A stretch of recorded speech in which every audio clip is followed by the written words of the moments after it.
Hello students, let's start our today's class. As you all know that we are reading our chapter number 5, natural vegetation and communities dependent on forest, which is from geography portion. Okay, yesterday we were talking about classification of forest. Okay, yesterday I have told you कि classification of forest में इसके two parts होते हैं, administrative classification और basis of climate and species of trees, जिसमें administrative classification में reserve, protected, unclassed and basis of climate, species of trees में tropical evergreen forest, monsoon deciduous forest, thorn forest, mangrove forest, mountain forest. Monsoon deciduous forest के two types होते हैं, moist monsoon forest और dry monsoon forest. अब मैं आपको बता दूं कि छत्तीसगढ़ में मानसून डेसिडस फॉरेस्ट है. ठीक है, अब ये हमने जो ये क्लासिफिकेशन ऑफ फॉरेस्ट को कल पढ़ा था बच्चों, ये इंडिया का था, पूरे इंडिया का, ऑल ओवर इंडिया. ठीक है, now we will talk about our state and you all know that our state is Chhattisgarh.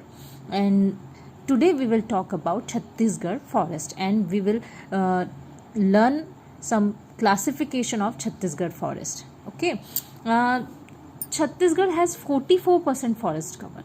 Chhattisgarh के पूरे लैंड में 44% जो है वो फॉरेस्ट है. ठीक है, और छत्तीसगढ़ का जो यानी बाकी एरिया है वहाँ पे सब लोग रहते हैं, और जो फॉरेस्ट है उसमें बहुत सारे ट्राइब्स रहते हैं. ट्राइब्स मीन बहुत सारी जनजातियाँ रहती हैं, लाइक गोंड, कोरकू, हल्बा, बहुत सारी जो छोटे छोटे कबीलों में भी रहते हैं, जैसे लाइक बस्तर के जंगल्स में जो बहुत लोग रहते हैं वो. तो छत्तीसगढ़ के फॉरेस्ट में मोस्टली ट्राइब्स रहते हैं. And our state has 4 types of forest: sal forest, teak forest, mixed forest, bamboo forest. Chhattisgarh में 4 टाइप्स के फॉरेस्ट हैं, या हम कह सकते हैं कि छत्तीसगढ़ के फॉरेस्ट को हमने 4 पार्ट्स में डिवाइड किया है. अब ये डिवाइडेशन किस चीज़ पे है?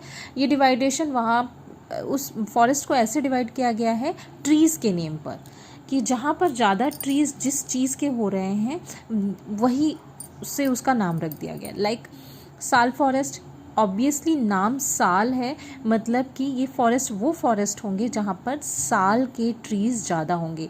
साल is a kind of tree which we इसकी जो वुड है वो हम लोग यूज़ करते हैं फर्नीचर्स के लिए, और ये बहुत कॉस्टली होती है. ठीक है, तो Bastar is called the island of साल फॉरेस्ट. मोस्टली जो साल फॉरेस्ट है वो छत्तीसगढ़ के कौन से एरिया में है? यहाँ पर है बस्तर. ठीक है, तो जो बस्तर है इसको साल फॉरेस्ट का आइलैंड कहते हैं, आइलैंड ऑफ साल फॉरेस्ट. ठीक है, और इसके अलावा जशपुर, बिलासपुर, कांकेर और गरियाबंद में भी साल फॉरेस्ट मिलते हैं, मतलब साल के ट्रीज़ मिलते हैं. ठीक है, now we will move on teak forest.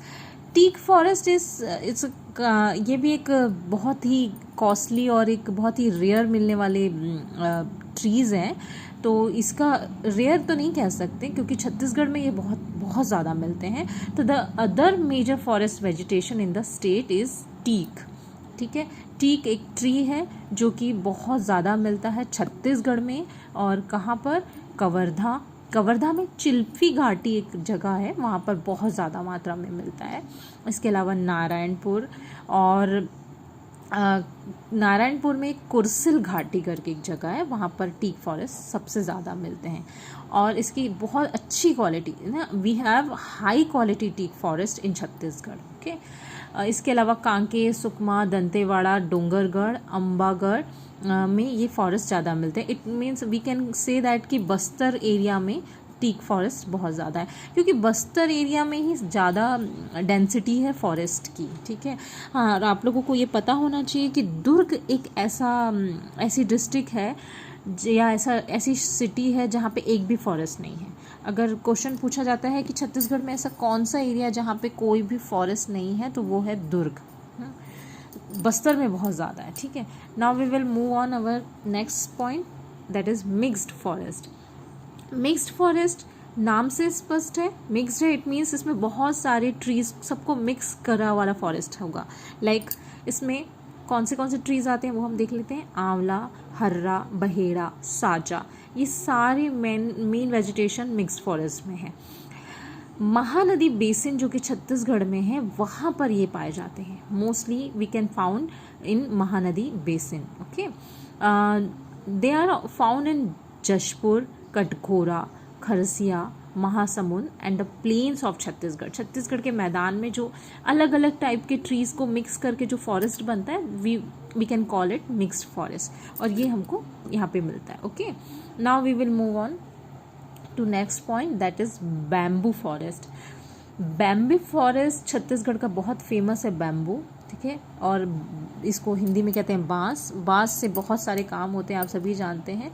The Surguja forest division and Kanker forest circle are famous for their Katanga bamboo, ठीक है। तो सरगुजा और कांकेर ज़्यादा फेमस है बैम्बू फॉरेस्ट के लिए, ठीक है। तो ये था हमारा छत्तीसगढ़ का फॉरेस्ट क्लासिफिकेशन। कल मैंने आपको इंडिया का क्लासिफिकेशन ऑफ फॉरेस्ट बताया था, अब ये आज मैंने छत्तीसगढ़ का फॉरेस्ट बताया।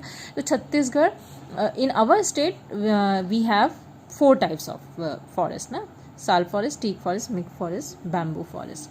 तो ये हुआ classification of forest. Now we will move on our next topic which is national policy, forest policy and forest right act 2006। देखो बेटा, क्या था कि जब तक ये पॉलिसीज़ नहीं बनी थी तब तक क्या हो रहा था, लोग अपनी मर्जी से ट्रीज़ को कट करे जा रहे थे। कोई रोक टोक नहीं थी, कोई वो नहीं थी। वहाँ की ट्राइब्स को भी परेशानी होती थी, एनिमल्स की हंटिंग बहुत ज़्यादा हो रही थी। तो जब गवर्नमेंट ने ये देखा तो government to frame a national forest policy 1988 में एक पॉलिसी बनाई गई, जिससे ये हुआ कि गवर्नमेंट ने यहाँ पे बहुत सारे जगहों पे रिस्ट्रिक्शन लगा दिया कि अब यहाँ के ट्रीज़ नहीं काटे जाएंगे, या कुछ ख़ास ऐसे ट्रीज़ जो कम हो रहे हैं उन पे भी रिस्ट्रिक्शन लगा दिया गया कि आप नॉर्मल ट्रीज़ कट कर सकते हो, लेकिन जैसे साल है, सागौन है, शीशम है, ये आप लोग कट नहीं कर सकते हो। कट करते हुए अगर किसी के घर पे भी ये चीज़ मिल जाती है तो उसको इवन जेल तक हो सकती है, ठीक है। तो ये चीज़ों के लिए गवर्नमेंट ने बैन लगा दिया। इसके अलावा एनिमल्स भी, जो बहुत ज़्यादा फॉरेस्ट के एनिमल्स को ख़त्म किया जा रहा था हंटिंग से, तो उस पर भी गवर्नमेंट ने बैन लगा दिया। बहुत सारे एनिमल्स हैं जिनकी हंटिंग नहीं की जा सकती, ठीक है। इसके अलावा ट्राइबल्स जो बहुत सारे रहते हैं फॉरेस्ट में, उन लोगों के लिए भी बहुत सारी स्कीम गवर्नमेंट ने निकाली, जिसके लिए फॉरेस्ट राइट एक्ट 2006 स्टार्ट किया गया। जिससे कि क्या हुआ, ताकि जो ट्राइबल्स हैं, जो अंदर रह रहे हैं, जो ट्रीज़ को अपने देवी देवता भगवान समझते हैं, फॉरेस्ट को जो पूजा करते हैं, उन लोगों के लिए भी कुछ किया जाए। ये क्या हो रहा था, ये लोग लीक से हटे हुए थे, ना इन लोगों के पास बिजली, ना उनके पास पहनने के कपड़े थे, यानी ये सिर्फ अपने ही कम्युनिटी में रहना चाहते थे, जो कि सिर्फ टोटली फॉरेस्ट पर डिपेंडेंट है। मतलब वो फॉरेस्ट से ही लकड़ी लेना, वहीं से जो सब्जियां या हर्ब्स शब्स हैं उसी में रहते थे, बाहर की सिटीज़ को देखना भी पसंद नहीं करते। तो इनके लिए भी गवर्नमेंट ने बहुत सारी पॉलिसी स्टार्ट की, जिससे कि यहाँ के जो बच्चे, उनको एजुकेशन मिले, ये लोगों को भी इलेक्शन का राइट मिले, वोट डालने का मिले, इनके ट्रीज़ को जिनकी ये लोग पूजा करते हैं उनको काटने से रोका जाए, इनको मेन स्ट्रीम से जोड़ने का प्रयास किया जाए। दैट्स वाई गवर्नमेंट ने पॉलिसी स्टार्ट की, और we call it forest right act और नेशनल फॉरेस्ट पॉलिसी, ठीक है। तो ये था हमारा चैप्टर नंबर 5। इस चैप्टर में एक्सरसाइज में इतने क्वेश्चन हैं जो कि मैं आपको प्रोवाइड कराऊंगी। तो बस इस चैप्टर में और कुछ इतना ज़्यादा समझने वाली बात नहीं है, तो इस चैप्टर को हम यहीं पर एंड करते हैं। Thank you.